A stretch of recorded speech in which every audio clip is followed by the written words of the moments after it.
Assalamualaikum warahmatullahi wabarakatuh. Perkenalkan, nama saya Muhammad Ryan Alfikri dari Fakultas Kehutanan, kelas SKR, dan nomor induk mahasiswa 23010. Pada kesempatan kali ini, saya akan menjelaskan tentang pengolahan citra penginderaan jauh.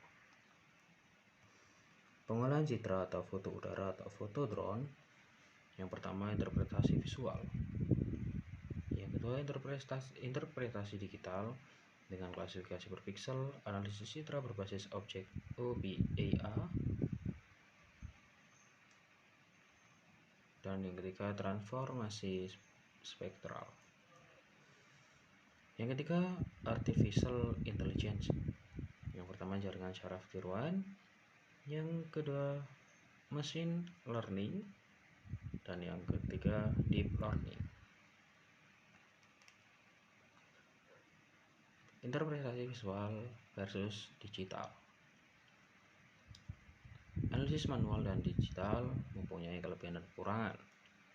Dalam analisis manual, biasanya terbatas pada satu band atau satu image. Artinya, tidak dapat melakukan analisis beberapa image secara bersamaan. Sedangkan dalam analisis digital, dapat dilakukan secara bersamaan. Untuk spesifikasinya, dalam analisis manual biasanya kurang konsisten akan hasil karena bersifat subjektif, yakni sangat tergantung pada interpreter. Sedangkan dalam analisis digital lebih konsisten karena analisisnya didasarkan pada nilai digital dalam komputer sehingga lebih objektif. Meskipun demikian, untuk menentukan tingkat validitas atau akurasi dari analisis digital adalah sangat sulit. Selanjutnya, interpretasi secara visual. Pengenalan target atau objek merupakan kunci interpretasi dan ekstraksi informasi. Kunci interpretasi yang pertama, tone atau rona, bentuk, ukuran, pola, tekstur, bayangan, dan asosiasi. Yang pertama adalah tone atau rona, mengacu pada kecerahan atau warna relatif suatu objek dalam image. Secara umum, rona merupakan elemen yang mendasar dalam pembedaan target. Rona akan lebih mudah diinterpretasi bila bervariasi dengan elemen bentuk, tekstur, dan pola objek. Bisa kita lihat, tanaman tua digambarkan agak gelap dan tanaman muda digambarkan hijau terang. Yang kedua adalah bentuk. Bentuk mengacu pada struktur dan outline objek individu, seperti yang digambar. Yang ketiga adalah ukuran. Ukuran objek dalam image merupakan fungsi skala. Contohnya ukuran antara bangunan sebagai tempat tinggal dengan bangunan sebagai bangunan komersial, seperti gambar. Yang keempat adalah pola, mengacu pada susunan kenampakan spesial objek. Pola perkebunan dikembangkan oleh perusahaan akan terlihat teratur dibandingkan dengan pola pertanian alami. Bisa kita lihat sendiri mana yang pola perkebunan dan mana yang pola pertanian secara alami, seperti gambarnya sudah tertera. Yang kelima adalah tekstur. Tekstur mengacu pada susunan dan frekuensi rona atau objek yang nampak pada kenampakan kasar atau halusnya permukaan objek. Contoh yang jelas adalah dalam membedakan hutan alam dengan hutan tanaman industri yang relatif punya keseragaman dalam kanopi.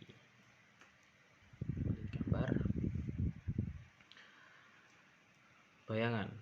Bayangan atau shadow. Bayangan memberikan ide dalam membedakan profil atau ketinggian suatu objek. Sesuai dengan yang sudah digambar tanpa bayangan dan dengan bayangan.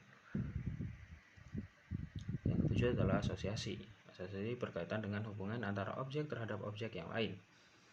Sebagai misal daerah pantai di mana di situ terdapat vegetasi pada wilayah muara sungai, mungkin dapat diasosiasikan dengan mangrove. Lalu klasifikasi digital. Citra digital adalah penyajian objek dalam format digital, dan citra digital terdiri dari pixel atau picture element. Digital number digunakan untuk menandai pixel. Nilai digital number menyatakan pantulan energi yang diterima oleh sensor. Citra digital. Bisa kita lihat perbandingan citra asli dan citra yang sudah diperbesar. Lalu interpretasi digital.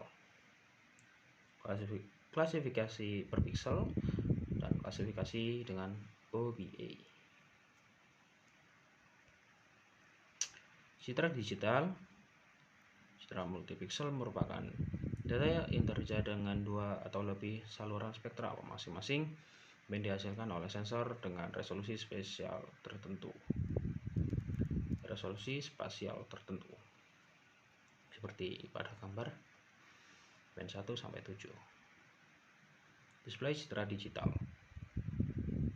Nah, ini yang lebih spesifiknya. Terima kasih. Assalamualaikum warahmatullahi wabarakatuh.